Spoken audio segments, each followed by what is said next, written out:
Yang pertama, kelompok pertama adalah yang sudah pasti, saudara-saudara yang sudah pasti memiliki jaminan keselamatan. Karena menerima dia sebagai Tuhan dan Juru Selamat, memberi diri kepada dia untuk menanggalkan hidup lama, dibaptis dan hidup bersama dengan dia. Ada kepastian, ya Pak ya. Nah, bagaimana dengan orang-orang yang sekarang sedang menanti-nantikan keselamatan itu? Mudah kan Pak? Hanya membuka hati, menyerahkan hidup, dan pasti Tuhan mengasihi mereka, karena anugerah itu masih bekerja dengan hebat.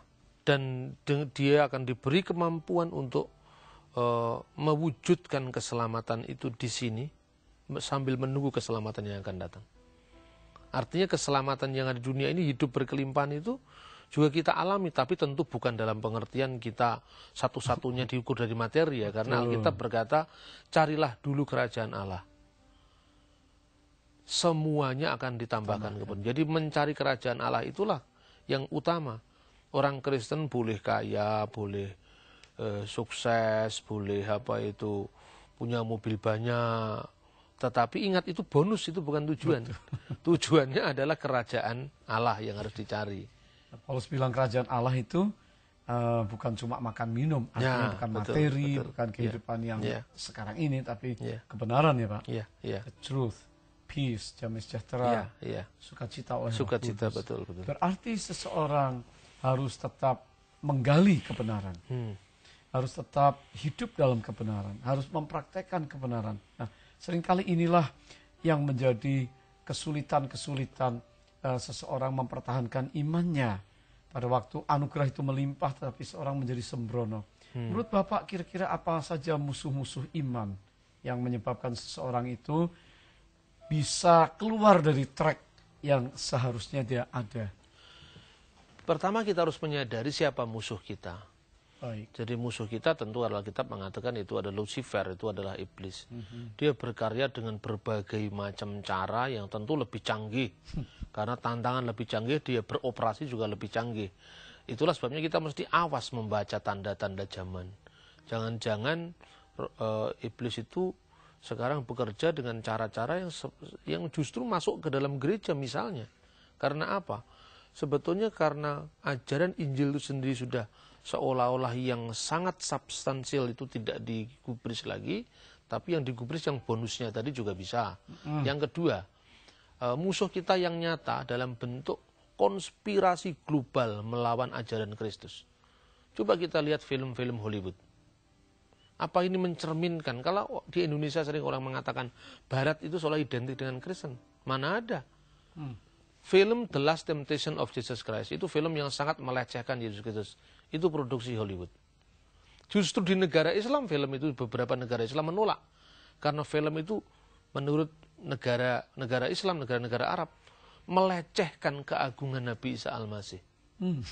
Karena apa? Yesus digambarkan bercium-ciuman dengan Maria Magdalena. Ini produk Barat. Justru di negara Kristen, di negara yang berpenduduk mayoritas Kristen sebetulnya, bukan Kristen dalam pengertian menghayati nilai-nilai Kristen. Ini bebas. The Da Vinci Code. Banyak film-film yang seperti itu yang sebetulnya didasarkan atas bukan fakta, tetapi itu fiksi. Film Da Vinci Code misalnya yang mengatakan bahwa ide tentang keilahian Yesus itu baru diciptakan oleh Konstantin, itu kan nggak benar. Coba baca The Patriarch Fathers, bapak-bapak gereja. Yohanes meninggal di Efesus, punya murid yang namanya Polikarpus, Ignatius, Papias. Itu jelas-jelas berkata bahwa Yesus itu antropoteo, yang disebut bahwa manunggalnya Allah manusia. Yang pertama dilahirkan, yang kedua tidak dilahirkan. Artinya dilahirkan secara fisik, yang kedua tidak dilahirkan secara fisik. Yang pertama keluar dari Maria, yang kedua keluar dari Allah. Tabib Tuhan dan Juru Selamat kita, yaitu Yesus Kristus. Ignatius dari Antioquia itu muridnya Petrus langsung, muridnya Yohanes langsung. 7 surat kirimannya sekarang kita ketahui.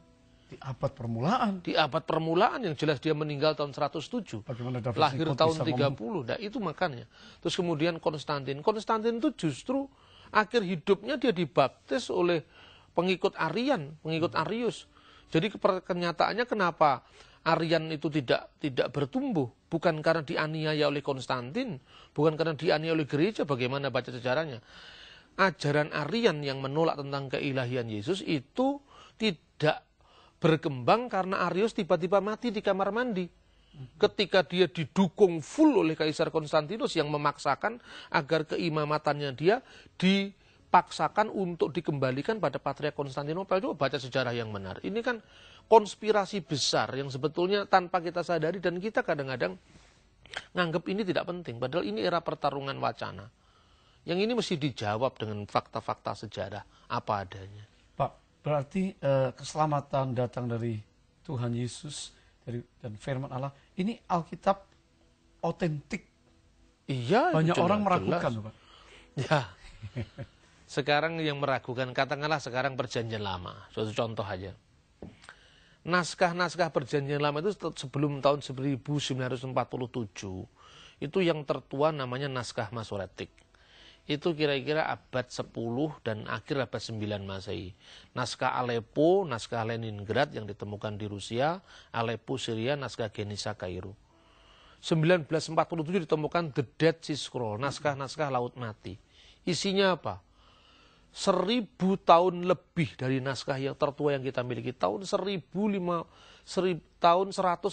sebelum Masehi. 2000 tahun dari sekarang, 2150 tahun dari sekarang tidak berubah. Coba bandingkan aja terjemahan NIV dengan King James. NIV itu dasarnya sudah mulai memakai Dead Sea Scroll atau terjemahan baru Indonesia dengan terjemahan lama. Itu nggak ada perbedaan apa-apa. Kalau Injil, kita punya naskah yang berjarak hanya 30 tahun dari penulisnya mula-mula. Misalnya naskah John Ryland, isinya Injil Yohanes. Itu hanya berjarak 30 tahun dari Injil Yohanes ditulis. Bagaimana palsu? Itu kan dongeng. Tidak bisa dibuktikan secara arkeologis kalau Alkitab itu palsu. Jadi ini berita yang otentik. Puji Tuhan, pusat kebenaran itu ada di dalam Kristus dan firman-Nya. Dan saya tahu hari ini, Pak Bambang, bahwa keselamatan itu tersedia dan makna keselamatan itu di dalam Kristus begitu jelas.